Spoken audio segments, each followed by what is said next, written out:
Question number 25 है students, how does propyne react with the following reagents. Silver nitrate और ammonium hydroxide है, आपके पास cuprous chloride और ammonium hydroxide है, then students आपके पास है sulphuric acid and mercurous sulphate. तो स्टूडेंट्स हमने वन बाय वन इनको डिस्कस करना है, जो कि स्टूडेंट्स आपके पास बेसिक इथाइन के जो रिएक्शंस थे उन्हीं को हम यहाँ पे लिख रहे होंगे फॉर दैट ऑफ प्रोपाइन। सबसे पहले तो स्टूडेंट्स हम ये देख लेते हैं कि आपके पास जो प्रोपाइन है उसका स्ट्रक्चर कैसे होता है। CH3 ट्रिपल बॉन्ड CH, ये आपके पास हो गया प्रोपाइन। अब स्टूडेंट्स प्रोपाइन ने आपके पास रिएक्ट करना है सिल्वर नाइट्रेट से और अमोनियम हाइड्रोक्साइड से। अब स्टूडेंट्स यहाँ पे क्या होगा कि due to the acidic nature of hydrogen, यहाँ पे क्या होगा कि ये हाइड्रोजन रिप्लेस हो जाएगा with that of silver. Students आपके पास जनरेट होगा सिल्वर प्रोपाइनाइड CH3 C, आपके पास आ जाता है यहाँ पे triple bond C Ag, C negative Ag positive. Students ये आपके पास आ जाएगा सिल्वर प्रोपाइनाइड। देन स्टूडेंट्स आपके पास आ जाता है बी में भी स्टूडेंट्स आपके पास इसी तरह होगा कि आपके पास कॉपर प्रोपाइनाइड जनरेट हो जाएगा। स्टूडेंट्स आपके पास जब हम बात करते हैं सल्फ्यूरिक एसिड की प्रेजेंस में या मर्क्यूरस सल्फेट की प्रेजेंस में, तो स्टूडेंट्स आप याद रखेंगे कि जब हमने इथाइन को रिएक्ट करवाया था with a mixture of sulphuric acid और मर्क्यूरस सल्फेट, तो स्टूडेंट्स आपके पास वो कन्वर्ट हो गया था एसीटल्डिहाइड के अंदर। इस केस में क्या होगा कि स्टूडेंट्स वो आपके पास एसीटोन के अंदर कन्वर्ट हो जाएगा।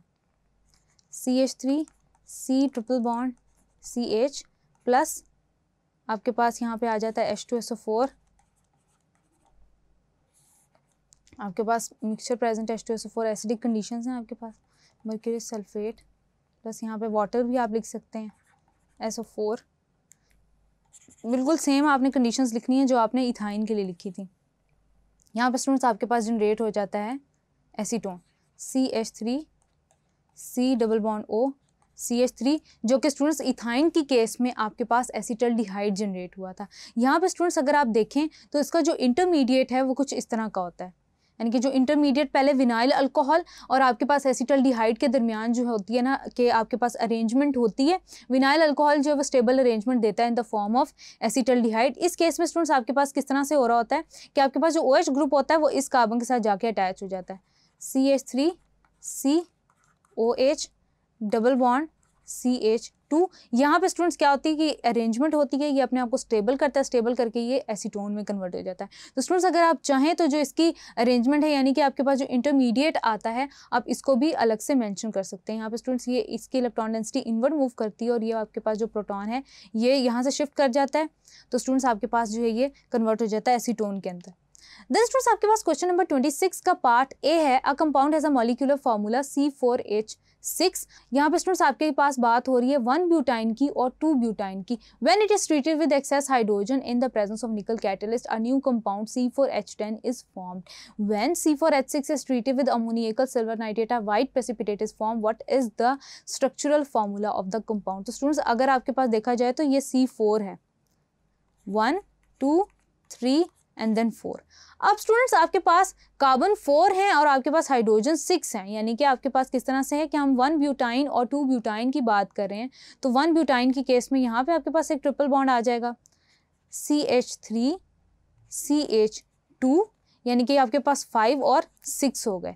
इसी तरह स्टूडेंट्स हम 2 ब्यूटाइन को देखेंगे तो CH3 C 1 2 3 C आपके पास इस तरह से आ जाता है, यानी कि स्टूडेंट्स आपके पास क्या है कि 6 हाइड्रोजन और 4 कार्बन वाले 2 स्ट्रक्चर्स आपके पास आ गए। एक को आप कहते हैं 1 ब्यूटाइन, एक को आप कहते हैं 2 ब्यूटाइन। अब स्टूडेंट्स उनके कहने का मतलब ये है कि इन दोनों स्ट्रक्चर्स को जब आप हाइड्रोजनेट करते हैं निकल की प्रेजेंस में तो ये आपके पास ब्यूटेन में कन्वर्ट हो जाते हैं, यानी कि जब आप एक्सेस हाइड्रोजन से प्रोवाइड करते हैं पहले ये ब्यूटीन में कन्वर्ट होंगे, देन ये ब्यूटेन में कन्वर्ट हो जाएंगे। लेकिन स्टूडेंट्स यहाँ पे स्टूडेंट्स आप दूसरी कंडीशन क्वेश्चन के अंदर ये है कि जब आप इस रिएजेंट को ट्रीट करते हैं अमोनियम सिल्वर नाइट्रेट से अ वाइट प्रेसिपिटेट इज फॉर्म। अब स्टूडेंट्स हमारे पास ये 2 पोटेंशियल स्ट्रक्चर्स हैं जो कि ये स्ट्रक्चर हो सकते हैं, यानी कि आपके पास ब्यूटाइन है ना सिंपल, उसकी फर्स्ट पोजीशन के ऊपर भी सब्स्टिट्यूशन हो सकती है ट्रिपल बॉन्ड की, सेकंड पोजीशन पे भी हो सकती है।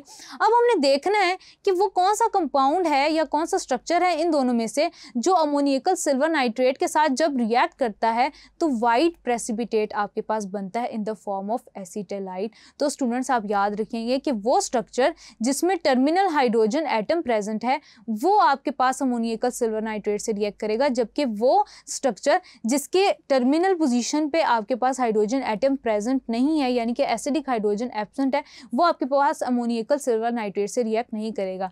यानी कि स्टूडेंट्स आपके पास 1 ब्यूटाइन के लिए हम रिएक्शन लिख लेते हैं CH3 CH2 C123 CH plus आपके पास AgNO3 प्लस आपके पास आ जाता है अमोनियम क्लोराइड आ जाता है अमोनियकल सिल्वर नाइट्रेट सोल्यूशन से।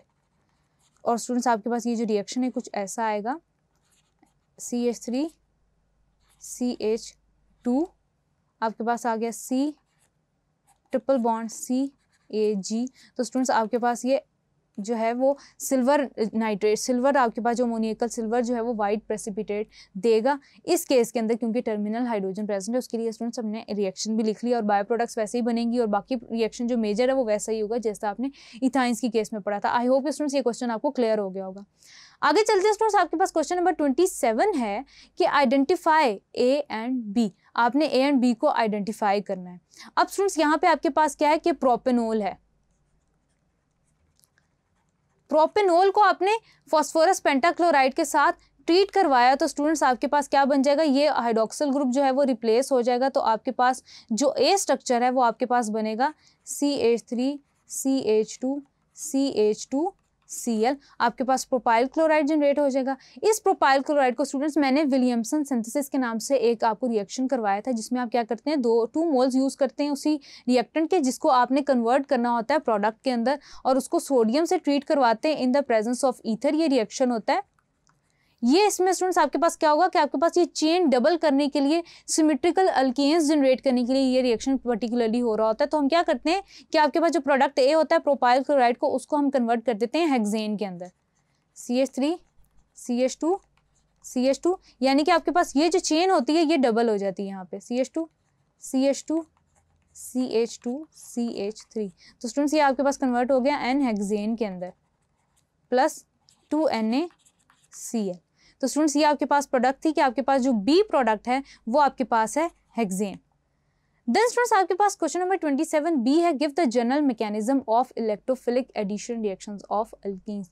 तो स्टूडेंट्स आपकी बुक में जो मैकेनिज्म गिवन है जिसमें इलेक्ट्रोफिलिक एडिशन हो रही है वो आप मेंशन करेंगे। साथ में स्टूडेंट्स आप एक एग्जांपल वाइज भी मेंशन करेंगे कि आपने एक रिएक्शन को एग्जांपल के तौर पर लेना है और आपने उस मैकेनिज्म को थ्रू आउट प्रॉपरली डिस्कस करना है। तो स्टूडेंट्स आपका ये जो क्वेश्चन है वो जस्टिफाई हो जाएगा। Having said that students, that was all from exercise today. I hope कि आपको मेरा समझाया हुआ एक एक क्वेश्चन बहुत अच्छे से समझ आया होगा।